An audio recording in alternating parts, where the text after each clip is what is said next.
बिस्मिल्लाहिर्रहमानिर्रहीम। नाज़रीन अस्सलाम वालेकुम। आज आपके सामने BPCC 131 यूनिट 8 के हवाले से मैं फिर से एक नए उन्वान के साथ मौजूद हूँ।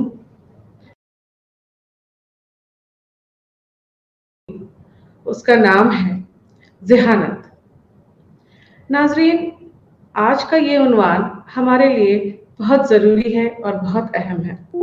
वो इसलिए अहम है क्योंकि ये वही उन्वान है, ये वही अलग कंपोनेंट है, ये अलग एडजेक्टिव है जो हमें जानवरों से अलग करती है। हम इंसानों में ज़हन एक ऐसी चीज़ है जो हमें जानवरों से आला बनाती है, बेहतर बनाती है। इसलिए इसके मद्देनज़र हम ये कह सकते हैं कि ये हमारे लिए एक बहुत इम्पोर्टेंट और ख़ास या अहम मौजू है जिस पे हमारी गुफ्तगू होगी और हम इस पे डिटेल से आपके साथ बहुत सारी बातें आपके साथ शेयर करेंगे, आपको इसकी जानकारी देंगे जिससे कि आपको अपने सिलेबस के मुताबिक और आपकी दूसरी जानकारी में भी इजाफा होगा। तो सबसे पहले सवाल ये आता है दिमाग में जो हमारे, वो ये आता है कि ज़हानत क्या है, ज़हन क्या है, इंटेलिजेंस क्या है। तो इंटेलिजेंस के बारे में ये कहा जाता है कि ये एक सलाहियत है। एक कैसी सलाहियत है? ये एक दिमागी सलाहियत है जो हमें चीज़ों को सीखने में मदद करती है, किसी मुश्किल प्रॉब्लम में को सॉल्व करने में मदद करती है और किसी एनवायरनमेंट में, किसी मुआशरे में हम कैसे एडजस्ट करेंगे, उसके साथ कैसे हम अपने आप को एडजस्ट करेंगे, कोप अप करेंगे, उसके बारे में उसकी चर्चा करती है। ज़हानत यानी इंटेलिजेंस का जो वर्ड है वो लैटिन वर्ड इंटेलिगियर से आया है जिसका माने है समझना, टू अंडरस्टैंड, यानी कि समझ होना, समझना। तो अगर हम ज़हानत की तारीफ करें और ज़हानत के बारे में जब हम बात करते हैं तो सबसे पहले सादे ज़बान में हम ये कह सलाहियत होती है वो ज़हानत कही जा सकती है। वेशलर ने इसके बारे में बताया कि जो हमारा इंटेलिजेंस है वो एक सलाहियत है, ग्लोबल कैपेसिटी है जो कि हमें अच्छे से काम करने के लिए, सही तरीके से सोच विचार करने के लिए,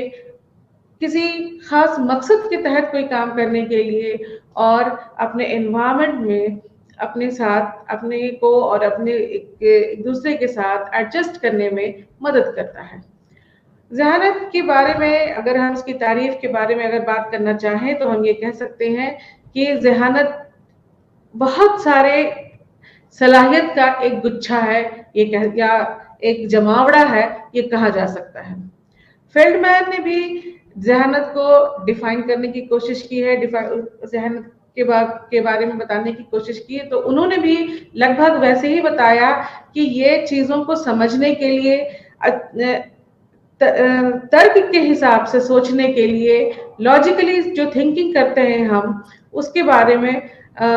वो जो कैपेसिटी है वो ज़हानत कहलाती है। और इन्होंने, फेल्डमैन ने भी इस बात को कबूल किया कि हम अपने एनवायरनमेंट में, अपने जो हमारे सामने जो चैलेंजेस होते हैं, जो मुश्किलात होते हैं, उनको कितने अच्छे तरीके से जब हम हैंडल करते हैं तो इसकी कैपेसिटी या इसकी सलाहियत हमें ज़हानत की बदौलत ही मिलती है। ज़हानत की तारीफ में बहुत सारे माहिर नफ्सियात और साइंसदानों ने अपने अपने नज़रियात पेश किए और अपने अपने तरीके से इसकी तारीफ करनी चाहिए, जिसकी वजह से नतीजा ये हुआ कि लोगों के बीच में डिफरेंसेस ज़्यादा हुए, यानी कि जो ख्यालात थे वो ख्यालात उनके एक से ना हुए और अलग अलग ख्यालात जो है ज़हानत के बारे में निकल करके सामने आए। जैसे कि बोरिंग ने कहा कि हम ज़हानत उस चीज़ को कह सकते हैं, इंटेलिजेंस उस चीज़ को कह सकते हैं जिसे इंटेलिजेंस टेस्ट जो चीज़ की पैमाइश करता है, इसको मापता है, वही इंटेलिजेंस है। यानी कि इंटेलिजेंस टेस्ट के जरिए जो चीजें सामने, लेकिन फिर दूसरे माहिर नफ्सियात ने कहा कि ये एक सलाहियत है, एक कैपेसिटी है, जो कि हमें अच्छे तरीके से सोचने के लिए, सही तरीके से काम करने के लिए और अपने एनवायरनमेंट के साथ, अपने मुआशरे के साथ इफेक्टफुली हैंडल करने के लिए हमको उसके लायक बनाती है। फिर दूसरे लोगों ने भी इसके बारे में इस ख्यालात से अलग ख्यालात पेश किए और उन्होंने कहा कि ये एक रीजनिंग प्रोसेस हो सकता है, या फिर ये कह सकते हैं कि ये एब्स्ट्रैक्ट थिंकिंग ज्यादा है, ना कि ये हमारी सलाहियत है, वगैरह वगैरह। इस तरह के बहुत सारे अलग अलग ख्यालात जो है वो सामने आए। लेकिन तब सवाल ये उठता है कि क्या ज़हानत क्या की तारीफ, कोई एक ऐसी तारीफ, कोई ऐसा डेफिनेशन है जो कि उसको सही तरीके से, या ज्यादातर लोगों ने जिस चीज को कबूल किया वो कोई ऐसा, उसकी ऐसी कोई तारीफ है? तो इसके जवाब में ये कहा जा सकता है कि ज़हानत के बारे में ज्यादातर लोगों में जिस बात की कबूलियत की गई, उन्होंने यही माना कि ज़हानत एक सलाहियत है हमारा, जो हम अपने एक्सपीरियंस से सीखते हैं, अपने थिंकिंग को, अपनी सोच को हम रैशनलाइज करते हैं और अपने एनवायरनमेंट के साथ के बारे में ये यही चीजें निकल करके सामने सामने आई कि ये एक सलाहियत है जो हमें अच्छे तरीके से सोचने समझने के लिए मजबूर करता है, हमें अपने इन मुआशरे के साथ अच्छे से डील करने के लिए के काबिल बनाता है। ज़हानत की नौयत के बारे में अगर हम बात करें, तो ज़हानत की नौयत के बारे में हम ये कह सकते हैं कि इसमें बहुत सारी चीज़ें शामिल हैं। जैसे कि इसमें मल्टीपल इंटेलिजेंस एक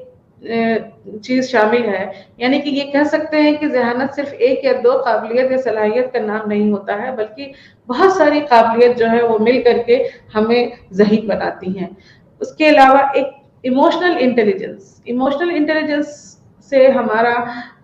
मतलब ये हो सकता है कि हम अपने जिंदगी में जब जब किसी इमोशनल स्टेट से गुजरते हैं, यानी कि अपने जज्बाती दौर से जब हम गुजरते हैं और हम जब अपने जज्बाती मसलों को किस तरीके से हैंडल कर लेते हैं, ये हमारा इमोशनल इंटेलिजेंस होता है। यानी कि जब हम खुश होते हैं, जब हम डरते हैं, जब हम खौफजदा हो जाते हैं, तो हम किस तरीके से उस सिचुएशन में अपने आप को, अपने जहन से, अपनी काबिलियत से उसको हैंडल करते हैं, ये इमोशनल इंटेलिजेंस कहलाता है। इसके बाद है प्रैक्टिकल इंटेलिजेंस, यानी कि हम अपनी रोजमर्रा की जिंदगी में जिस तरह के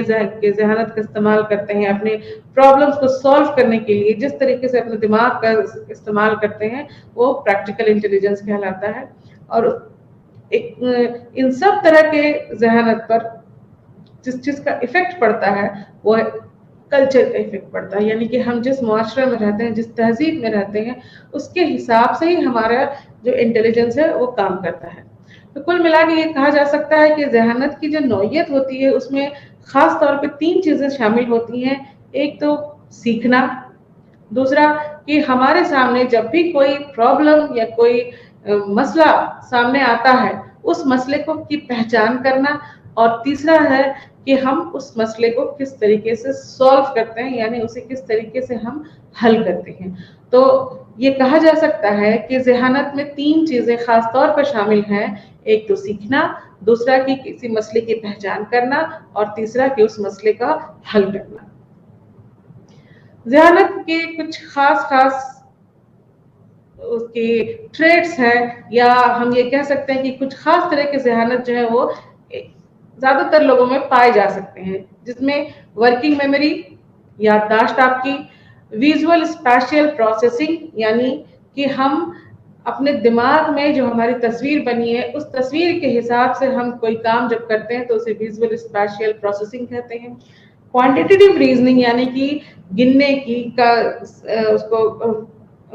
समझने की, उसको जोड़ने की, उसको तकसीम करने की ये जो कैपेसिटी होती है उसे हम क्वांटिटेटिव रीजनिंग कह सकते हैं। फ्लूइड रीजनिंग में होता है कि हम किसी प्रॉब्लम को, किसी मसले को किस तरीके से, किस नए नए अंदाज से उसको हम हल कर सकते हैं, ये फ्लूइड रीजनिंग कहलाता है। और नॉलेज यानी कि अलग अलग चीजों की जो हमें जो जानकारी मिलती है वो हमारा नॉलेज कहलाता है। तो कुल मिलाकर के माहिर नफ्सियात ने इन सारे कंपोनेंट्स की बिना पर 9 तरीके के इंटेलिजेंस की बारे में बताया, या 9 तरीके के इंटेलिजेंस को इम्पोर्टेंट बताया, खास बताया, जिसमें कि naturalist, musical intelligence, logical mathematical intelligence, existential है, इंटरपर्सनल इंट्रापर्सनल है, बॉडीली काइनेस्थेटिक है, लिंग्विस्टिक और स्पेशियल इंटेलिजेंस है। इन सब की चर्चा, इन सब के बारे में हम आगे के स्लाइड में आपके साथ बात करेंगे, गुफ्तगू करेंगे। लेकिन यहाँ पर सिर्फ इस बात को आपको समझना है कि ये कुछ 9 ज्यादातर लोगों में या हम इंसानों में आमतौर पर ये पाए जाते हैं, जिससे कि हमारे रोजमर्रा की जिंदगी आसान हो जाती है। ज़हनत के बारे में एक और बड़ा मजेदार मसला सामने आता है, और वो ये है कि कुछ लोगों का ये कहना है कि ज़हनत नेचुरल है, और कुछ लोगों का कहना है कि ज़हनत को हम जिस माहौल में रहते हैं, जिस मुआशरे में रहते हैं, उस मुआशरे का नतीजा है हमारे ज़हनत। तो इसके बीच में नेचर और नर्चर, इसके बीच में हमेशा एक लड़ाई या एक गुफ्तगू जो है वो चलते रहती है कि वाकई में ज़हनत नेचर से ताल्लुक रखता है, या फिर उसमें नर्चर का कोई अपना रोल होता है, अपनी कोई हिस्सेदारी होती है।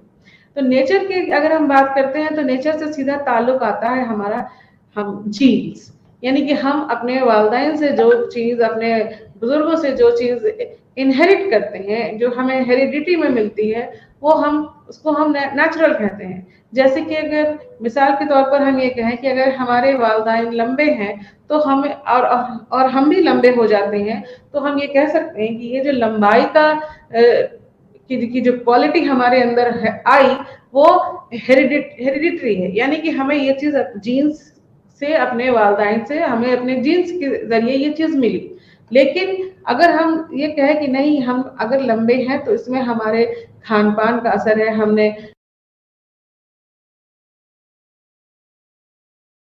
हमको पाला गया है, उसका भी कंट्रीब्यूशन है, उसका भी कोई रोल है, तो ये हो जाता है कि इसमें नर्चर ज्यादा अहम हो जाता है या खास हो जाता है। तो इसी तरीके से ज़हनत के बारे में ये बात कही जाती है कि क्या ज़हनत सिर्फ हेरिडिटरी है या इस पर मुआशरे का भी असर पड़ता है। तो दोनों तरीके के बारे में माहिर नफ्सियात में के बीच में काफी डिबेट होता है, या काफी इन दोनों के बीच में तबादला ख्याल जो है वो होता रहता है। लेकिन नतीजा ये निकल के सामने आया कि ज़हनत ना सिर्फ नेचुरल है, ना सिर्फ उस पर नर्चर का रोल अहम होता है, बल्कि नेचर और नर्चर दोनों मिल करके हमारे ज़हनत को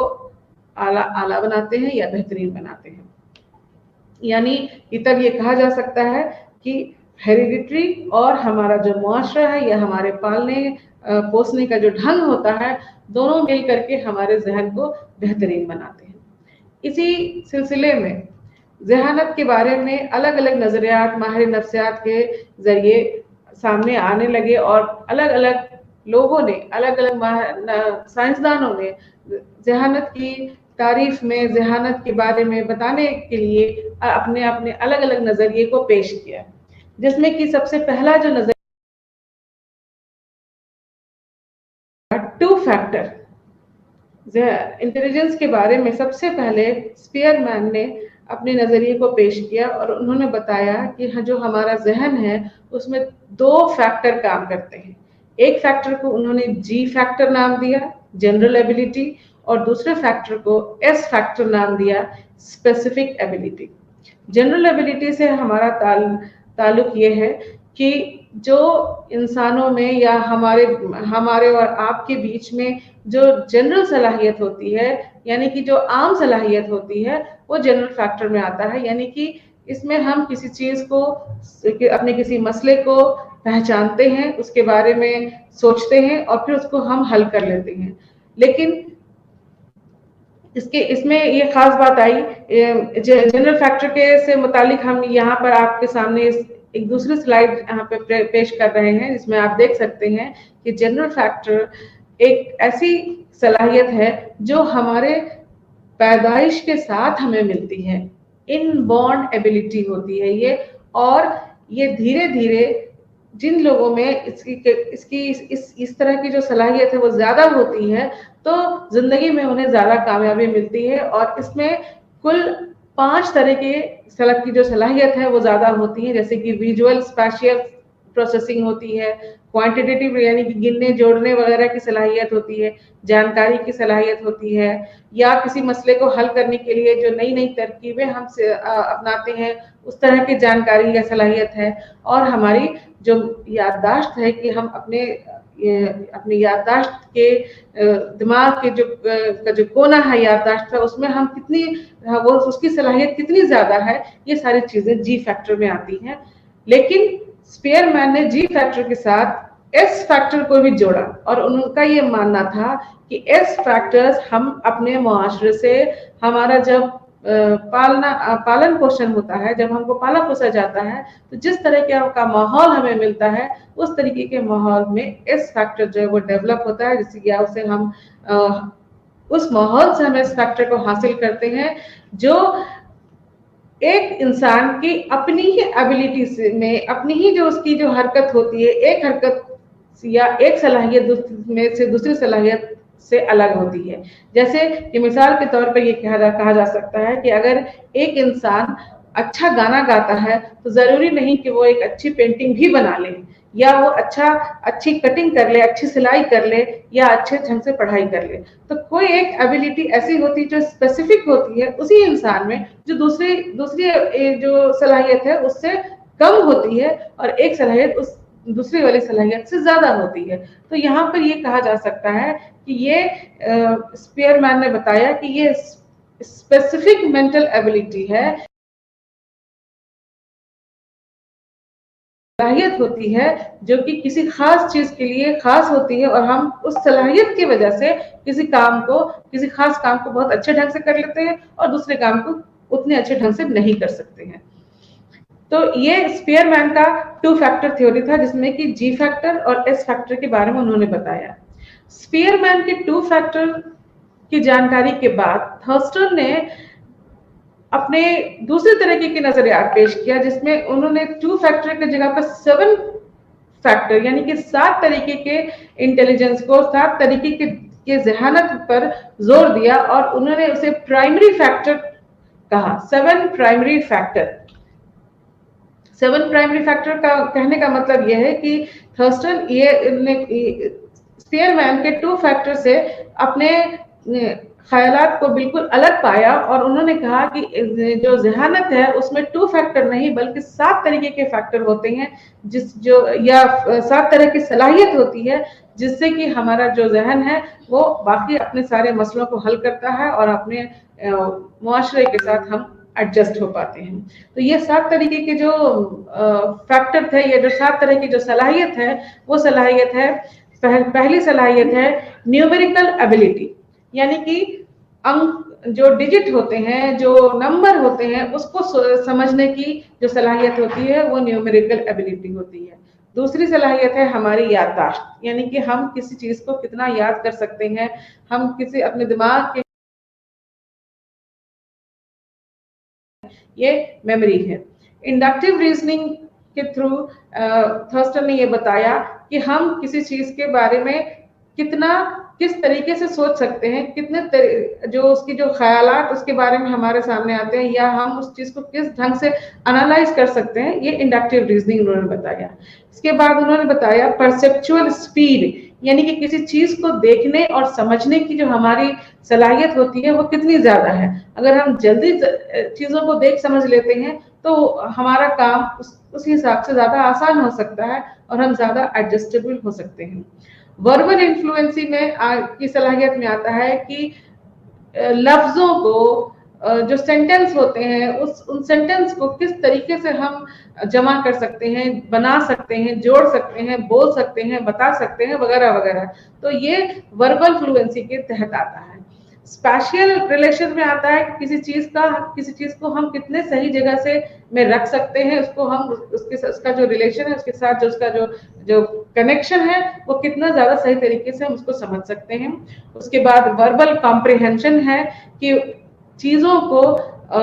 हम किस तरीके से उसकी जो समझ होती है, यानी कि उसका जो मतलब होता है, उसके जो मानी होते हैं, वो हम कितनी अच्छी तरीके से समझ सकते हैं, ये हमारे वर्बल कॉम्प्रिहेंशन की सलाहियत के जरिए ही मुमकिन हो सकता है। तो थर्स्टन का ये कहना था कि सिर्फ 2 फैक्टर को बताने से या 2 फैक्टर को ही जिम्मेदार बनाने से हमारे जहन का या हमारी जहानत जो है वो पूरी नहीं हो सकती है, बल्कि जहानत को समझने के लिए ये जरूरी है कि हम इसको थोड़ा बड़े पैमाने पर समझें, और बड़े पैमाने पर समझाने के लिए उन्होंने 7 फैक्टर, प्राइमरी फैक्टर बताए कि ये सारे चीजों को अच्छे तरीके से समझ सकता है और अपने मसले को उसके हिसाब से हल कर सकता है। स्पीयरमैन और थर्स्टन के बाद जो तीसरा ख्यालात सामने आया वो था स्टर्नबर्ग का। स्टर्नबर्ग ने अपने ख्यालात में बताया कि जो हमारा जहन है वो ना 2 फैक्टर है उसमें इम्पोर्टेंट है, ना 7 फैक्टर इम्पोर्टेंट है, बल्कि सिर्फ उसमें सिर्फ और सिर्फ 3 फैक्टर इम्पोर्टेंट होते हैं। एक एनालिटिक, दूसरा क्रिएटिव और तीसरा प्रैक्टिकल। यानी कि प्रैक्टिकल में कहने का मतलब यह है कि जो हम अपने रोजमर्रा की जिंदगी में जिसका इस्तेमाल करते हैं, अपनी चीजों को जिस तरीके से अपने मसलों को हल करने की कोशिश करते हैं, वो प्रैक्टिकल हो गया। क्रिएटिव में जब हम नए चीजों को नए ख्यालात के जरिए अपने मसलों को हल करते हैं तो वो क्रिएटिव होता है। यानी कि जब पहले से कोई चीज है या पहले से जो अगर ये है कि हमको कहीं जाना है तो हम उसके लिए रिक्शे का या गाड़ी का इंतजाम करते हैं, लेकिन अगर जाने के लिए हम कुछ और अपनी क्रिएटिविटी से, अपनी सोच से कुछ और उसमें हम नया जोड़ करके इस्तेमाल करें तो ये हमारी क्रिएटिविटी होती है। जैसे मिसाल के तौर पे ये हम कहें कि पेंसिल का काम लिखना है, पेंसिल से हम सिर्फ लिख सकते हैं, लेकिन पेंसिल को अगर हम अपने बालों में हेयर क्लिप की तरह यूज करें, या पेंसिल को हम एक छड़ी की तरह यूज कर इसका इस्तेमाल करें, या फिर पेंसिल को हम एक स्टैंड या किसी चीज को टांगने के लिए उसका इस्तेमाल करें, तो ये हमारी अपनी क्रिएटिविटी होती है जो हमारे अपने जहन से निकलती है कि हम किसी चीज का इस्तेमाल नए तरीके से कैसे कर सकते हैं, नए ख्याल के जरिए कैसे कर सकते हैं, ये क्रिएटिविटी होती है। और एनालिटिकल इंटेलिजेंस का मतलब ये हुआ कि चीजों को हम उसके हर एक पहलू के तौर पर जब समझने की सलाहियत रखते हैं तो वो एनालिटिक इंटेलिजेंस होता है। तो स्टर्नबर्ग ने ये कहा कि चीजों को समझने के लिए या चीजों को, अपने मसलों को हल करने के लिए हमारे पास 3 तरह की सलाहियत ही होती है। एक होती है जो प्रैक्टिकल सलाहियत होती है, जो जिस तरीके से हम अपने मसलों को हल करते हैं या अपने आप को अपने माशरे के साथ, अपने माहौल के साथ एडजस्ट करते हैं, कोप करते हैं। और दूसरा है कि क्रिएटिविटी हमारे अंदर है, हम एक ही तरह की चीज का अलग अलग ढंग से इस्तेमाल कर सकते हैं। ये मुमकिन उसको दूसरे ढंग से इस्तेमाल करता है। और एनालिटिक इंटेलिजेंस का मतलब ये होता है कि हम चीजों को उसके हर एक पहलू, हर एक नजरिए से जब समझते हैं तो उसकी जो खूबसूरती है या उसका जो नजरिया होता है वो खुल के हमारे सामने आता है, और फिर हमें अपने मसलों को हल करने में ज्यादा मुश्किलात का सामना नहीं करना पड़ता है। तो स्टर्नबर्ग ने की जो थ्योरी थी या स्टर्नबर्ग का जो ख्यालात था, तो वो इस बात पर ही फोकस करता है कि सिर्फ 3 तरह की सलाहियत जो है वो हम खास होती हैं। जैसे कि यहाँ पर देखिए, आप अपने स्लाइड में देख सकते हैं कि प्रैक्टिकल में ये देखा जा रहा है कि कैसे हम वहां पर प्रैक्टिकल तौर पर या किसी काम को अब जो रोजमर्रा के ढंग से करते हैं या आए दिन हम उसका इस्तेमाल जब करते हैं तो वो प्रैक्टिकल इंटेलिजेंस होता है। क्रिएटिविटी में जब हम कुछ नया जोड़ देते हैं तो वो क्रिएटिविटी होता है। और एनालिटिक में हमें नई चीजों को उसका एनालाइज करने के बाद उसका रिजल्ट मिलता है तो हम एनालिटिकल थिंकिंग का इस्तेमाल करते हैं, या उसका एनालिटिकल रीजनिंग या एनालिटिकल इंटेलिजेंस इसको हम कह सकते हैं। इनके बाद गार्डनर का आया ख्यालात आपके जहानत के लिए कि गार्डनर ने कहा कि इंटेलिजेंस या जहानत में कुल 7 तरीके की सलाहियत होती है। बाद में उन्होंने एक तरह की सलाहियत को और जोड़ा जिसे नेचुरलिस्ट कहा जाता है। इसके पहले भी हमने आपको अभी पिछले स्लाइड में दिखाया था कि ज़हानत के बारे में, ज़हानत को समझाने के लिए 9 तरीके की किस्म बताए गए थे, जो कि गार्डनर के ख्यालात से काफी मिलते जुलते हैं, और गार्डनर ने उसे अपने थ्योरी में ज्यादा अच्छे तरीके से बताया, आपके सामने रखा कि किस तरीके से हमारा जो जहन है उसमें अलग अलग तरह की सलाहियत है, और उन सलाहियत की वजह से हम अपने काम को आसान बनाते हैं, या हम अपने डेली लाइफ में, अपने जो रोजमर्रा की जिंदगी होती है उसमें अपने आप को ज्यादा अच्छे तरीके से ढालने की कोशिश करते हैं। तो गार्डनर ने जो सबसे पहले जिस सलाहियत की चर्चा की, को समझने की, लफ्जों को जमा करने की, लफ्जों का इस्तेमाल करने से मुतालिक जो सलाहियत है वो है वर्बल सलाहियत, वर्बल कैपेसिटी, जिसकी वजह से हम अपने, जितना हमारा वर्बल कैपेसिटी अगर बेहतर है या आला होता है तो हमें बात करने में, तबादला ख्याल करने में, लोगों के साथ मिलने जुलने में, लिखने पढ़ने में ज्यादा मुश्किल का सामना नहीं करना पड़ता है। क्योंकि जब हमारा वर्बल इंटेलिजेंस या वर्बल जो हमारी कैपेसिटी है वो बहुत अच्छी होती है, तो हमारे लिए बोलना, लिखना, लोगों से बातचीत करना या अपने ख्यालात को दूसरों के सामने जाहिर करना ये बहुत आसान हो जाता है, क्योंकि हमारा जहन वर्बली तौर पर बहुत ज्यादा मजबूत रहता है या बासलाहियत होता है। तो गार्डनर ने इसलिए वर्बल इंटेलिजेंस को या वर्बल जो कैपेसिटी है उस पर बहुत ज्यादा जोर दिया, और इसे हमारे जहन का एक खास हिस्सा या खास सलाहियत बताया। इसके बाद मैथमेटिकल कैपेसिटी, गार्डनर ने फिर वर्बल कैपेसिटी के बाद मैथमेटिकल कैपेसिटी पर जोर दिया, और उन्होंने बताया कि चीजों को गिनने की, जोड़ने की, तकसीम करने की, गुना करने की जो सलाहियत होती है वो मैथमेटिकल कैपेसिटी या मैथमेटिकल सलाहियत जिसे हम कह सकते हैं वो होती है, जिसकी वजह से हम अपने रोजमर्रा की जिंदगी में जो अपनी जिंदगी को चलाने के लिए हमें जरूरत होती है, तो लोग जैसे किसी चीज को गिनना है, किसी चीजों को जोड़ना है या किसी चीजों को तकसीम करना है, तो ये हम आसानी से कर लेते हैं। लेकिन तब ये यहाँ पर गार्डनर ने ये बातें बताई कि जरूरी नहीं कि ये जो सारे के सारे यहाँ पर 7 तरीके के जो सलाहियत है वो सातों के सातों का जो सलाहियत है वो किसी एक इंसान में सभी सलाहियत हो। लेकिन होता ये है कि किसी इंसान में वर्बल कैपेसिटी ज्यादा है, किसी में मैथमेटिकल कैपेसिटी ज्यादा है, और यही वजह है कि आप देख सकते हैं कि स्टूडेंट्स में अगर वो, उनकी अंग्रेजी बड़ी बड़ी अच्छी है, उनकी हिंदी बहुत अच्छी है, लेकिन उनकी जो हिसाब की जो सलाहियत है वो कुछ कमजोर होती है। अगर हिसाब की सलाहियत बहुत अच्छी है तो उनकी जो अंग्रेजी है वो ज्यादा अच्छी नहीं होती है, या और दूसरी तरह की जो वर्बल जो सलाहियत है, जो कैपेसिटी है वो कमजोर पड़ जाती है। तो इसकी वजह यही है कि हर इंसान में जितनी ये जो 8 सलाहियत जिसकी चर्चा गार्डनर ने की है वो आठों के आठों सब में बराबर नहीं होती है, कम या ज्यादा होती है, लेकिन इसमें होती है। स्पेशल जो कैपेसिटी है उसमें यह है कि चीजों को सही तरीके से समझने की, सही तरीके से उसको रखने की जो कैपेसिटी होती है वो स्पेशल कैपेसिटी के तौर पे जानी जाती है। बॉडीली काइनेस्थेटिक कैपेसिटी गार्डनर ने बताया है कि जिसमें कि हमारे जिस्म का कुछ हिस्सा जो है वो ज्यादा एक्टिव होता है, या ज्यादा कुछ हिस्से ही जो होते हैं वो कुछ काम करने के लिए ज्यादा खास होते हैं। जैसे कि चलने के लिए पैर की जरूरत होती है, या अगर हम रक्स करना चाहते हैं तो रक्स करने के लिए हाथ और पैर की जरूरत होती है। तो जो ये रक्स करने की जो सलाहियत है, डांस करने की जो कैपेसिटी है वो जिस्मानी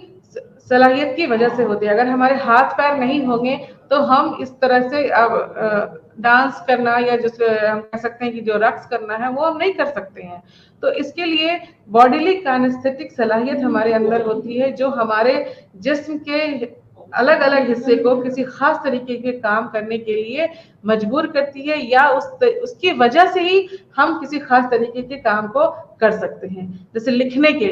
के लिए हमारी उंगलियां, हाथों की उंगलियों का सही होना जरूरी है, और हमारे हाथों की उंगलियों की मदद से हम लिखने का काम कर सकते हैं। तो यहाँ पर, या गाड़ी चलाना वगैरह वगैरह, इस तरह के बहुत सारे काम हैं जिसमें कि हमारे जिस्म के वो कुछ खास हिस्से किसी खास तरह के काम को करने के लिए जिम्मेदार होते हैं। और तो हमारा जो जिस्म का जो खास हिस्सा है और हमारे दिमाग की उस सलाहियत से जब मिल जाता है तो हम उस काम को आसानी से कर लेते हैं। तीसरा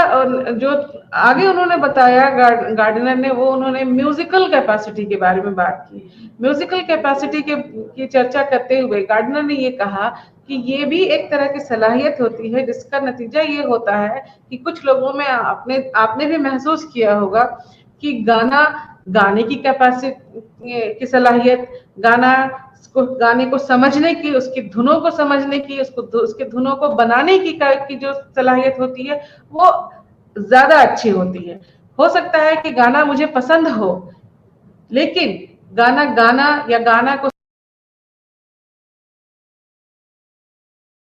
ऐसा महसूस किया होगा कि कई बार जब गाने बजते होंगे तो सुनने में बहुत अच्छा लगता है और हम उसको गाना भी चाहते हैं, लेकिन हम गा नहीं सकते हैं। हम जब उसे सीखना भी चाहते हैं तो हम उतने अच्छे तरीके से उस गाने को नहीं गा पाते हैं। लेकिन जो दूसरा, अगर आपका जो कोई दोस्त है या आपके घर में अगर कोई रिश्तेदार है, तो उसी गाने को हो सकता है कि वो एक ही बार में सुन करके बहुत अच्छे तरीके से गा करके आपको सुना सकते हैं। तो ये उनकी वो म्यूजिकल कैपेसिटी होती है, उनके जहन में उनका वो म्यूजिकल की जो सलाहियत होती है, उस सलाहियत के बदौलत वो उस गाने को जल्दी सीख लेते हैं और जल्दी समझ लेते हैं। तो ये भी एक तरह की सलाहियत है। इंटरपर्सनल में जिस सलाहियत की बात गार्डनर ने की कि एक हमारे जहन में इंटरपर्सनल सलाहियत होती है, कैपेसिटी होती है। इंटरपर्सनल कैपेसिटी का मतलब ये है कि हम अपने अंदर, इंटरपर्सनल का मतलब होता है कि हम अपने अंदर जो जितने भी जज्बात हैं, जितने भी तरह के रवैया है, उनको हम कितने अच्छे तरीके से समझते हैं। अगर हम उन्हें अच्छे तरीके से समझते हैं या उनको हम अच्छे तरीके से समझ करके अपने रवैये में बदलाव ले आते हैं, तो ये इंटरपर्सनल सलाहियत की वजह से ही होता है। यानी कि अपने सलाहियतों को समझना भी एक तरह की जहनी सलाहियत है। इंट्रापर्सनल में यहाँ गार्डनर ने बताया कि जब हम दूसरे लोगों के रवैये को समझते हैं, दूसरे लोगों के जज्बातों को, उनके सुख को, उनकी खुशी को समझने की कोशिश करते हैं, तो ये इंट्रापर्सनल कहलाता है। इसमें हम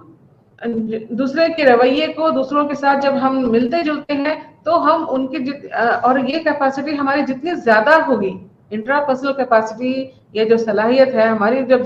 जितनी ज्यादा होती है, तो हमें दूसरे लोगों को समझना आसान होता है और हमारा जो दूसरों के साथ जो रिलेशन होता है, जो कनेक्शन होता है, वो ज्यादा बेहतर हो जाता है, ज्यादा मजबूत बन जाता है। लास्ट में यहाँ पर नेचुरलिस्ट और वो इसलिए जोड़ा कि कुछ लोगों में इस तरह की सलाहियत होती है कि वो नेचर के बहुत करीब होते हैं, यानी कि नेचर से उनका बहुत लगाव होता है, नेचर के पास के नजदीक रहना उन्हें अच्छा लगता है, उन्हें नेचर को समझना उन्हें पसंद आता है। जैसे कि मिसाल के तौर पर हम देखें, बॉटनिस्ट वगैरह जो लोग होते हैं, उन्हें हम कह सकते हैं कि वो नेचुरलिस्ट है, यानी कि वो ज्यादा नेचर के करीब रहते हैं, उन्हें अच्छा लगता है, वो उनके बारे में जानना चाहते हैं, उन्हें समझना चाहते हैं, समझ करके उसके बारे में वो लोगों को बताते हैं, तो ये नेचुरलिस्ट होता है। तो यहाँ पर अलग अलग तरह की सलाहियत हमारे जहन में होती है। किसी इंसान में कोई एक सलाहियत, दो सलाहियत जो है वो ज्यादा होती है, बाकी सलाहियत हो सकता है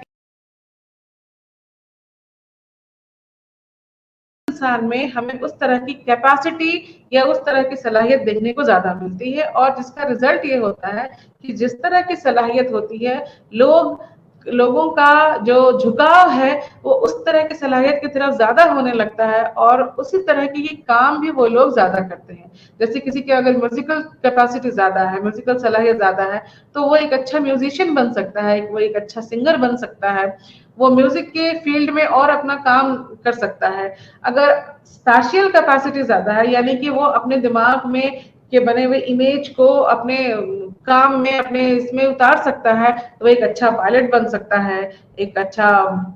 आर्टिस्ट पेंटर बन सकता है, वगैरह वगैरह। तो इस तरीके से गार्डनर ने अपने मल्टीपल इंटेलिजेंस के बारे में चर्चा की और उन्होंने ये बताया कि हमारा जो जहन है वो अलग अलग सलाहियतों का जमावड़ा है, या अलग अलग सलाहियतों का एक गुच्छा होता है, जिसमें कि तरह तरह की सलाहियतें होती हैं। जो हर इंसान,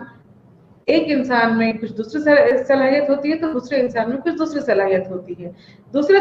स्लाइड जो आपके सामने मल्टीपल इंटेलिजेंस का ही सामने है, जिससे कि आपको गार्डनर के मल्टीपल इंटेलिजेंस के बारे में और ज्यादा अच्छे से समझ में बातें आ सकती हैं। कि यहाँ पर देखिए बॉडीली काइनेस्थेटिक का जो एरो बना हुआ है उसमें बॉडी स्मार्ट लिखा है, यानी कि हमारा जो जिस्म है वो हमारे जहन के साथ एक तालमेल बनाता है, जिससे कि हमारा जो जिस्म है और जो हमारा दिमाग है वो दोनों मिल करके काम करता है। म्यूजिकल में म्यूजिक स्मार्ट है, विजुअल स्पेशियल में पिक्चर स्मार्ट है, कि हमारे जहन में जिस तरह की इमेज होती है उस इमेज के को अपने जहन में रख करके हम वो काम करते हैं, तो वो हो जाता है पिक्चर स्मार्ट होता है। इंटरपर्सनल में आप देख लीजिए कि सेल्फ स्मार्ट की बात की गई है, यानी कि जब हम अपने को अच्छे तरीके से समझते हैं तो जाहिर सी बात है कि हम सेल्फ स्मार्ट कहला सकते हैं। कि जब हम हमें अपना रवैया, हमें अपने जज्बात, हमें अपने मोटिवेशन जब समझ में आने लगते हैं तो हम सेल्फ स्मार्ट कहला सकते हैं। नेक्स्ट में है कि नेचर स्मार्ट हम तब बनते हैं कि जब हमारा लगाव नेचर से ज्यादा होने लगता है, कि हम नेचुरलिस्ट हो जाते हैं, यानी कि हम नेचर के करीब होते हैं, तो हम नेचर स्मार्ट हो जाते हैं। लॉजिकल स्मार्ट हम तब होते हैं कि जब हमारी मैथमेटिकल और लॉजिकल जो सलाहियत है वो अच्छी बनी रहे, तो हम लॉजिकली स्मार्ट हो सकते हैं, यानी कि हम हमारे अंदर किसी भी काम को करने के लिए कोई खास वजह, कोई खास तर्क होता है, कि कोई खास कैलकुलेशन होता है जिसके हिसाब से हम कोई काम करते हैं, और तब उसे हम कह सकते हैं कि हम लॉजिक स्मार्ट हैं। वर्ड स्मार्ट की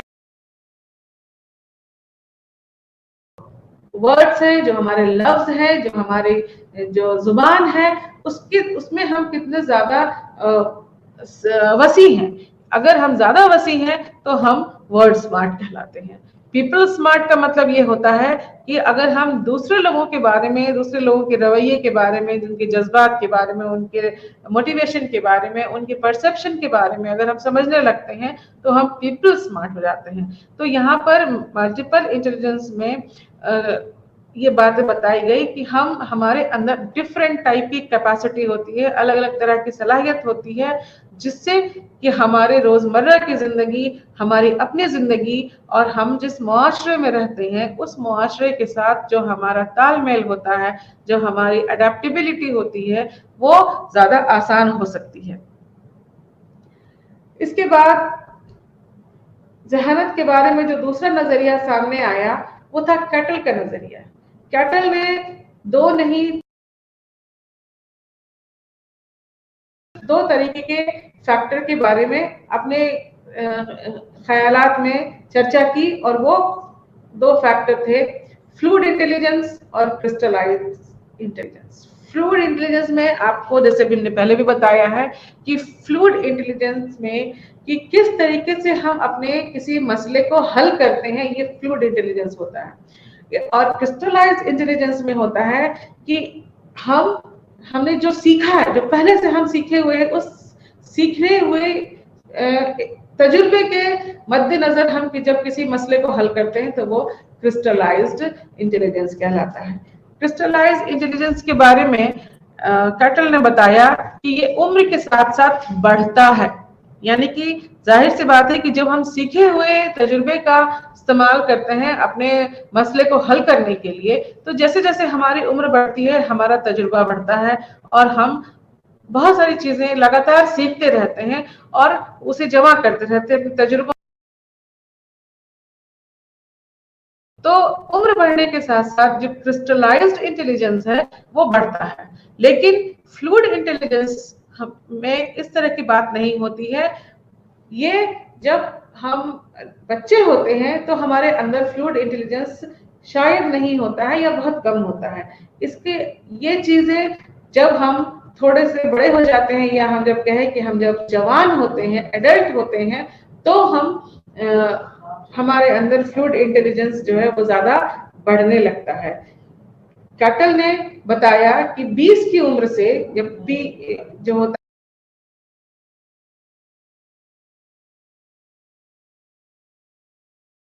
है वो बढ़ता है और फिर धीरे धीरे जैसे जैसे उम्र बढ़ती जाती है इसकी कैपेसिटी कम होती जाती है, ये घटने लगता है। यानी कि किसी मसले को हम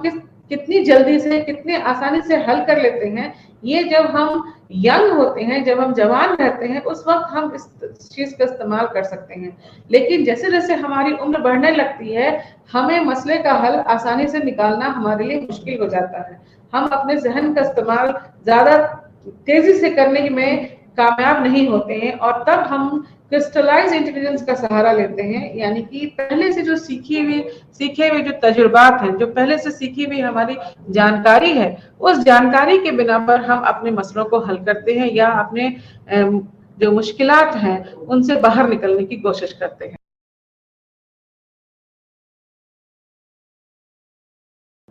कैटल का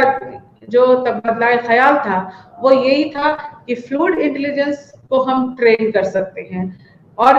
कहाँ तक ट्रेन कर सकते हैं, कहाँ तक उन्हें हम सिखा सकते हैं, एक अच्छी खासी कैपेसिटी तक, एक अच्छे खासे डिग्री तक हम उसे सिखा सकते हैं या उसे हम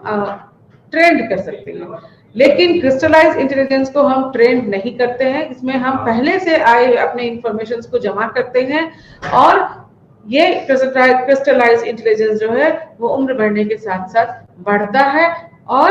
ज्यादातर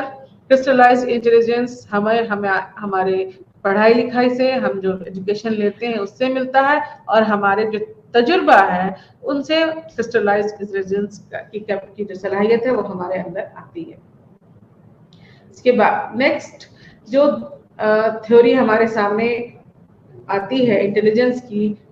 वो है पास्ट थ्योरी ऑफ इंटेलिजेंस। यानी कि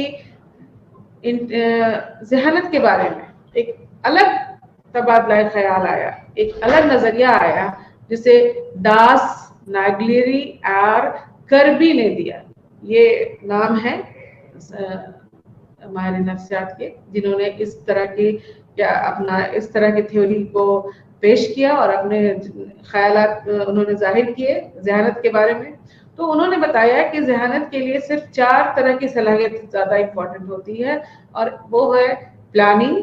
अटेंशन, साइमल्टेनियस और सक्सेसिव। यानी कि पहले हम किसी चीज को प्लान करते हैं, यानी कि उसका हम एक खाका तैयार करते हैं, किसी मसले को कैसे हम हल करना है, किस तरह से उस चीज को हम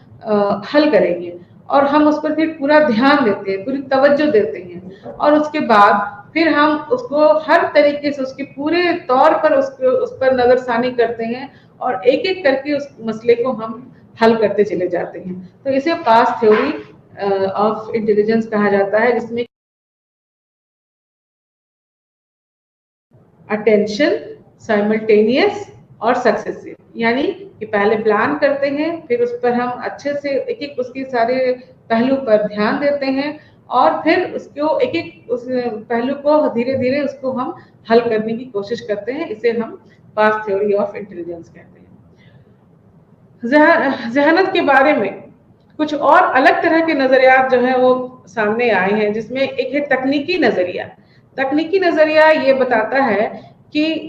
जो लोग थोड़े से एडवांस है। एडवांस कहने का मतलब कि जो लोग, जिन लोगों ने ज्यादा तरक्की की है, जो तरक्की याफ्ता लोग हैं, उन लोगों के बीच में इस तरह की सलाहियत ज्यादा देखने को मिलती है। यानी कि वो नए नए तकनीकों का इस्तेमाल करना, नए तरीकों से अपने मसलों को हल करना, इस तरह की जो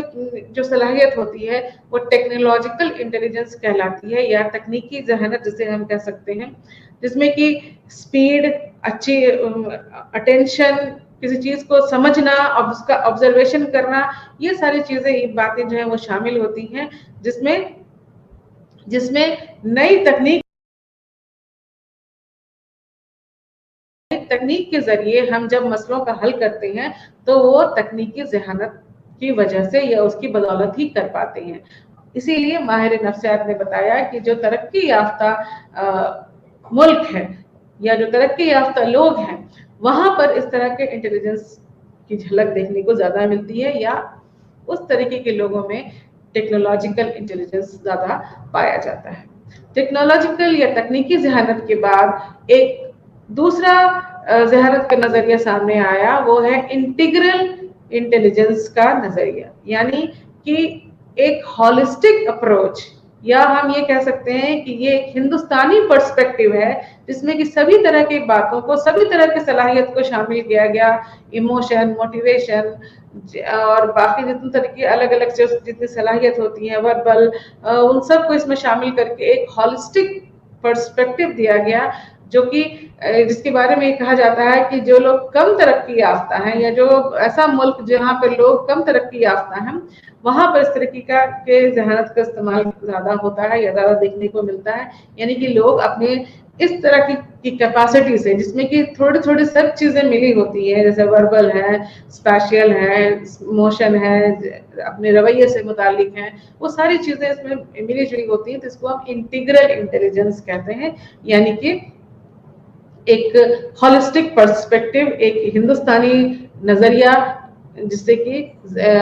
हमारी जो जहन है या हमारी जो जहन की सलाहियत है उसके बारे में अंदाजा लगाया जाता है। जहानत के अलग अलग तासुरात और अलग अलग तबादला ख्याल के बाद हमारे सामने एक सवाल ये उठता है कि आखिर जहानत का अंदाजा कैसे लगाया जा सकता है। किस इंसान के का जो जहन है वो ज्यादा अच्छा है, या किसकी जो कैपेसिटी है, जो सलाहियत है, वो ज्यादा है, किसकी कम है, या किसकी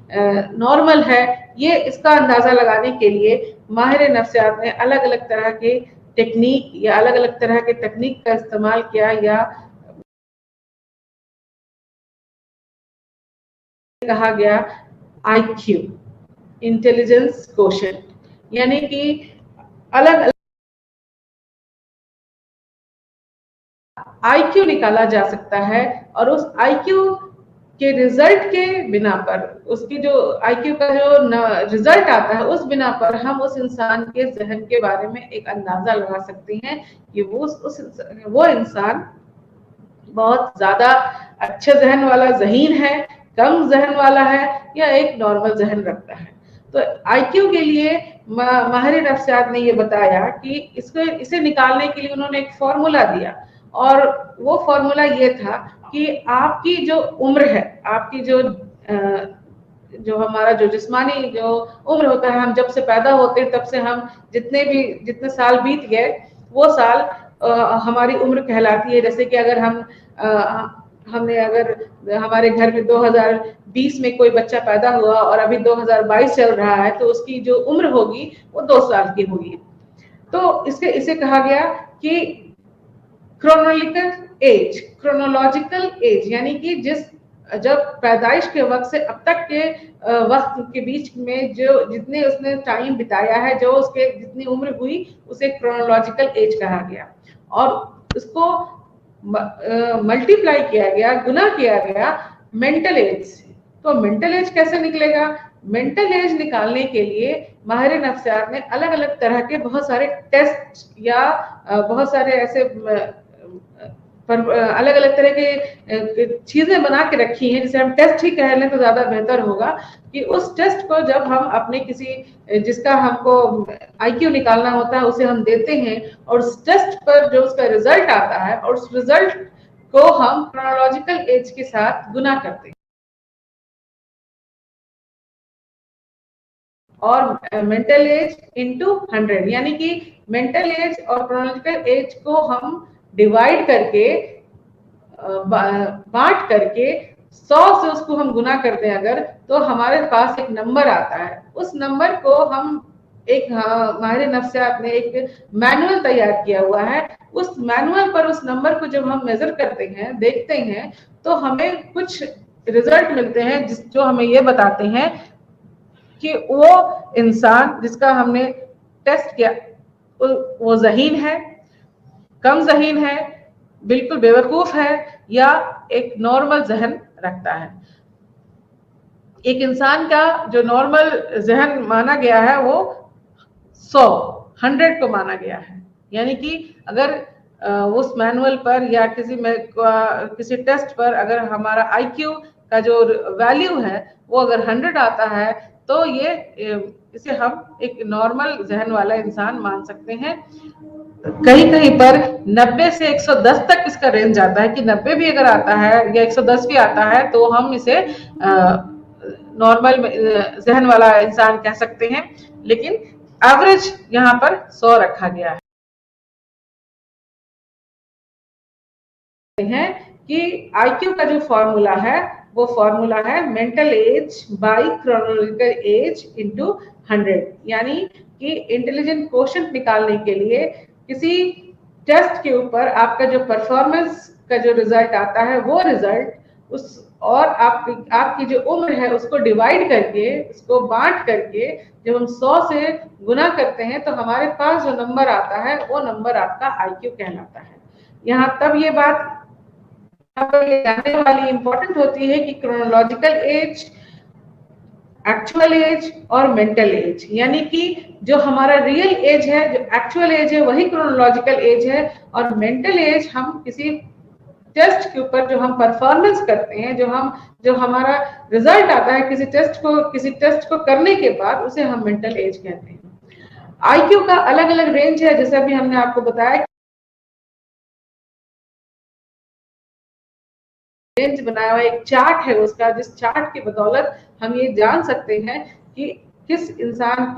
का जो जहन है वो उसकी सलाहियत कितनी है। यानी कि किसी इंसान की जहनी सलाहियत हम इस चार्ट की मदद से जान सकते हैं, जो कि आप यहाँ पे देख सकते हैं कि अगर 145 से 160 के बीच में किसी का रेंज आता है तो उसे हम गिफ्टेड, मतलब खुदाई, उसे हम मान सकते हैं कि ये बच्चा या ये इंसान का जो जहन है वो कोई नॉर्मल जहन नहीं है, वो बिल्कुल खुदा की तरफ से दिया हुआ उसको गिफ्ट है, जिसे हम गिफ्टेड उसको इंटेलिजेंस कह सकते हैं। नॉर्मल रेंज के लिए यहाँ पर 90 से 109 तक दिया हुआ है, यानी कि 100 के बीच में अगर 100, 109, 102, 104 या 99 आता है तो ये हम कह सकते हैं कि वो एवरेज है। लेकिन इसके नीचे जब जाता है, यानी कि 90 से जब कम जाता है, तो हम ये कह सकते हैं कि उसकी जो आईक्यू है या उसका जो जहन है वो कम है। यानी कि वो धीरे धीरे इसकी जैसे जैसे वो इसके नीचे उसका रेंज जाता है, वो धीरे धीरे अब उसकी जो जहनत है उसको हम कम मानते हैं, और पहले फिर बॉर्डर लाइन मानते हैं, और लास्ट में अगर जब 40 से 54 के बीच में आता है तो उसे हम बिल्कुल बेवकूफ मानते हैं। उसे हम ये मानते हैं कि इसके अंदर जहन नाम की कोई चीज नहीं है। तो जहां एक तरफ हम 145 से 160 के बीच में ये मानते हैं कि वो गिफ्टेड है, वो इंसान जो है वो बिल्कुल दूसरों से अलग है और उसकी जो जहानत है वो बहुत ऊंची है, बहुत ऊपर है। और तो वहीं दूसरी तरफ अगर 40 से 50 के बीच में अगर वो उस रेंज में आता है तो हम ये कह सकते हैं कि वो इंसान बिल्कुल बेवकूफ है, उसके अंदर जहानत नाम की कोई चीज नहीं है। और अगर 100 के बीच में आता है तो हम उसे नॉर्मल या एवरेज जहन वाला इंसान कह सकते हैं। जहानत के इस टेस्ट के बारे में को निकालने के लिए हमने बताया कि हम बहुत तरह के अलग अलग टेस्ट का इस्तेमाल करते हैं। तो जहानत की पैमाइश के लिए बहुत जो अलग अलग टेस्ट बनाए गए, वो तो 4-5 तरीके के टेस्ट को सबसे ज्यादा खास बताया गया, जिसमें कि इंडिविजुअल टेस्ट और ग्रुप टेस्ट, वर्बल और नॉन वर्बल टेस्ट, और कल्चर बायस्ड और कल्चर फेयर टेस्ट को रखा गया है। इंडिविजुअल टेस्ट, जैसा कि नाम से आपको पता है कि इंडिविजुअल टेस्ट में क्या होता है कि सिर्फ एक इंसान पर कोई टेस्ट जो है वो लगाया जाता है, या किसी एक इंसान के ऊपर एक टेस्ट किया जाता है, और उस टेस्ट के बिना पर उसका मेंटल एज जो है वो निकाला जाता है। ये वर्बल भी हो सकता है, नॉन वर्बल भी हो सकता है। ग्रुप टेस्ट में बहुत सारे लोगों के साथ के ऊपर टेस्ट किया जाता है, यानी कि एक से ज्यादा लोगों के बीच एक से ज्यादा लोगों को एक साथ उनके ऊपर हम टेस्ट एडमिनिस्टर कर सकते हैं, टेस्ट चला सकते हैं, और उनका हम मेंटल एज निकाल सकते हैं। इसके बाद वर्बल इंटेलिजेंस टेस्ट में, जैसे कि हमने आपको बताया कि वर्बल इंटेलिजेंस टेस्ट में लफ्जों का इस्तेमाल किया जाता है, या हम उन लोगों पर ही इस टेस्ट को का इस्तेमाल कर सकते हैं जो पढ़े लिखे हैं, जिन्हें लफ्जों की जानकारी है, सेंटेंस की जानकारी है, जो कोई जुमला बना सकते हैं, किसी जुमले को पढ़ के समझ सकते हैं। तो इस तरीके से वर्बल इंटेलिजेंस टेस्ट में लफ्जों और जुमलों का रोल ज्यादा अहम होता है। नॉन वर्बल इंटेलिजेंस टेस्ट में परफॉर्मेंस ज्यादा इंपॉर्टेंट होता है, यानी कि नॉन वर्बल में वर्बल या लफ्जों का या जुमलों का इस्तेमाल ना के बराबर होता है, और वहां पर उन्हें कुछ करने के लिए दिया जाता है। यानी कि आप जैसे स्लाइड में भी देख सकते हैं कि अलग अलग तरह के ग्राफ बने हुए हैं, इनको सेट करना, इनको मिलाना वगैरह वगैरह, इस तरह के कुछ काम जो है वो अपने जिस इंसान का हमको आईक्यू निकालना होता है उसको दे दिया जाता है, और इसके बिना पर उनका मेंटल एज निकाला जाता है।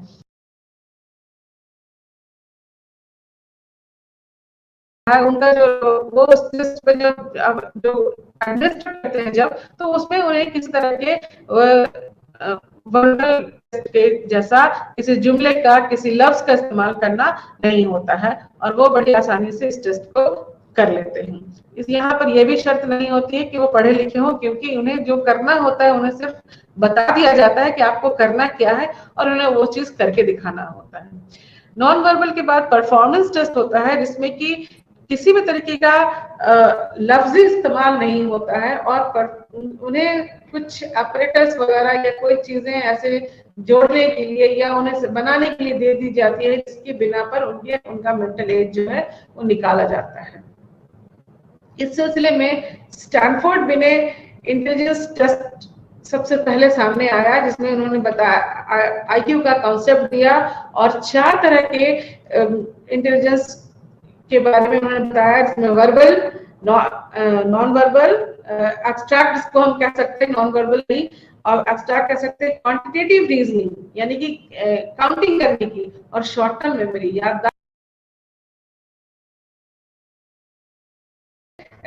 टेस्ट को बताया।